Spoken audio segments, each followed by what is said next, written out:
Hello again. Today we are going to learn another Excel shortcut keys, Control plus V, in just 1 minute.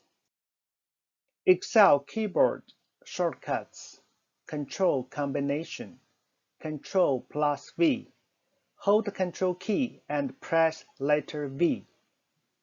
It will insert contents of the clipboard at the insertion point and replaces any selection. Available only after you have cut or copied an object, text, or cell contents.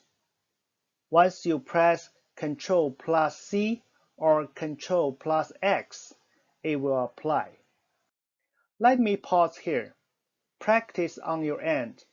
Press Ctrl and letter V. See what happens. Give it a try on your end. Let me know. Until next time, goodbye for now. Please subscribe, like, and share.